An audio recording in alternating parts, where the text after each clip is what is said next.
Have you ever said yes to a favor and immediately felt a knot in your stomach? You wanted to refuse, you needed to refuse, but the word yes slipped out almost automatically. You think you are being kind, you think you are being a good person, but look around you. The people who are respected, the people who lead, the people who have authority, are they constantly apologizing?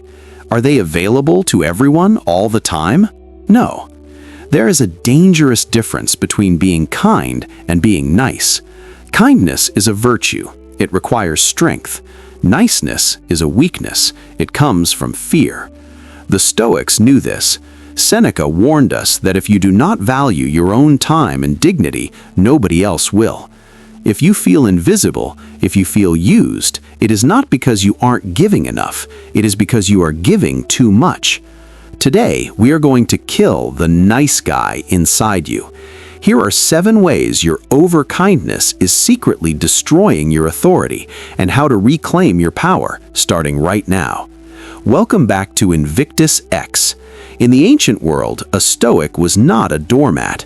Marcus Aurelius ruled an empire. He didn't do it by trying to please everyone. He did it through justice and firmness. When you are overly nice, you are signaling to the world that your needs are secondary. You are training people to mistreat you. And the worst part? You are doing it to yourself. Let's break down the 7 traps, starting with the one most of us fall into every single day.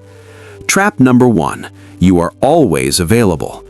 If you pick up the phone on the first ring, answer emails at midnight, and drop your own work the moment someone asks for help, you think you are being helpful, but psychologically, you are destroying your value. Supply and demand is not just an economic law, it is a social law. Gold is valuable because it is rare. Gravel is cheap because it is everywhere. If your time is available to everyone, it has the value of gravel. Seneca wrote in On the Shortness of Life, "People are frugal in guarding their personal property, but as soon as it comes to squandering time, they are most wasteful of the one thing in which it is right to be stingy." The fix: practice strategic unavailability. You do not need to lie, you simply need to prioritize your duty to yourself. When you are working on your purpose, you are unreachable. When you say, "I can't do that right now," you are not being rude, you are teaching others that your time is an asset. Respect your own time and others will follow suit. Trap number 2. You apologize for existing. Listen to the way you speak. Do you say, "Sorry to bother you," before asking a valid question? Do you say, "Sorry," when someone else bumps into you? Over-nice people use "sorry" as a filler word. They use it to diffuse tension that doesn't even exist. But every time you apologize when you haven't done anything wrong, you are subtly lowering your status. You are framing yourself as a subordinate. You are telling the other person, "I am a burden." Epictetus taught us that we should not be ashamed of performing our duties. If you have a question, ask it. If you need space, take it. The fix: replace "I'm sorry" with "thank you." Instead of saying "sorry for being late," say "thank you for waiting." Instead of saying "sorry to bother you," say "thank you for making time to speak with me." Notice the shift? Sorry looks down. Thank you looks across. It maintains your dignity while acknowledging the other person. Trap number 3. You have no edges. You nod when you disagree. You laugh at jokes you find offensive. You hide your true opinions because you don't want to rock the boat. You think this makes you likable. In reality, it makes you forgettable. People do not trust those who agree with everything. If you agree with everyone, you stand for nothing. A leader, a person of authority, has a ruling center, or what the Stoics called the hegemonikon. This is your core intellect, your guiding principle. When you suppress your hegemonikon to blend in, you become a mirror of whoever you are with, and nobody respects a reflection. They respect the man standing in front of the mirror. The fix: stop auto-agreeing. If you disagree, you don't need to start a fight. You can simply use the power of silence or say, "I see it differently." A respectful disagreement creates more attraction and respect than a fake agreement ever will. Be willing to be disliked for who you are, rather than liked for who you are not. Trap number 4. You try to fix everyone's problems. This is the most exhausting habit of the nice person. You see someone struggling, a colleague, a partner, a friend, and you immediately jump in to save them. You take their anxiety and make it your own. The Stoics called this a violation of the dichotomy of control. You are trying to control things that are not yours to control.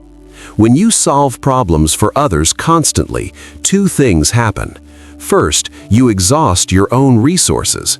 Second, you rob them of the opportunity to grow. You are not being a hero, you are being an enabler. Authority figures know what is their responsibility and what is not. They offer support, but they do not carry the load. The fix: next time someone brings you a problem, do not offer a solution immediately. Ask them, what do you plan to do about that? Hand the responsibility back to them. Protect your mental energy for your own battles.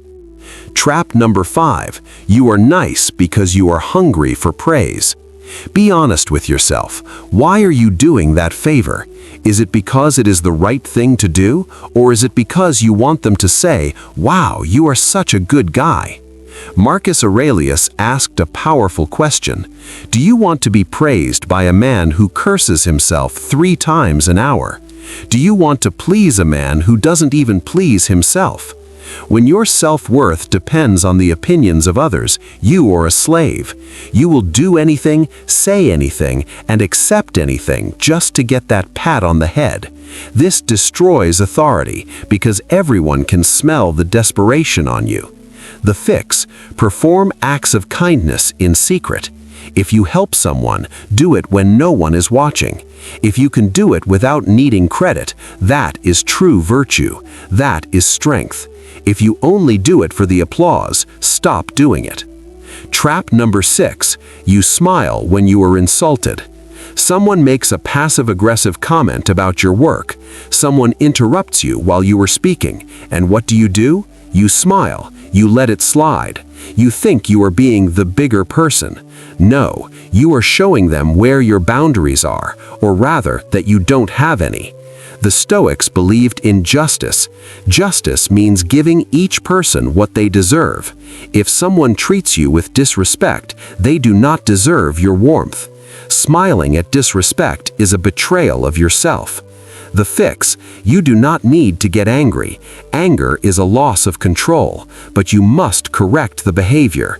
Use the Stoic pause. When someone insults you, look at them.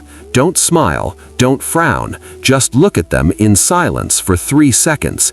Let the silence become uncomfortable. Then ask calmly, "Why would you say that to me?"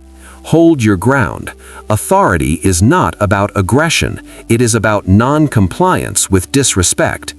And finally, trap number 7. This is the darkest one: the covert contract.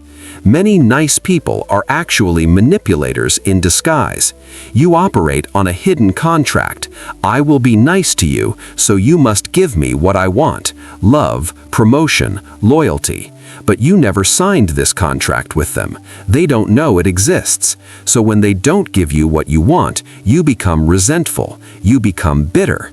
You think, after all I did for them. This bitterness poisons your soul. It makes you passive-aggressive. A true Stoic acts without attachment to the result. We do what is right because it is right, not because it is a transaction. The fix: tear up the contract. If you do something for someone, do it with zero expectation of return. If you cannot do it without expecting a return, then negotiate openly or don't do it at all.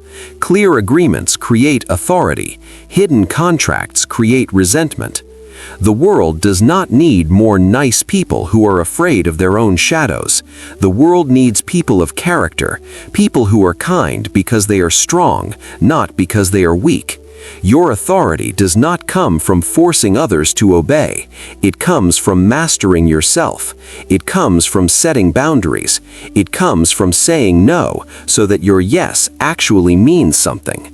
Stop setting yourself on fire to keep others warm. That is not Stoicism. That is stupidity. If you are ready to stop being a doormat and start building an indomitable mind, you are in the right place. We are building a community of the strong. If this video spoke to you, do not just watch it, act on it. Pick one of these 7 traps and eliminate it from your life this week.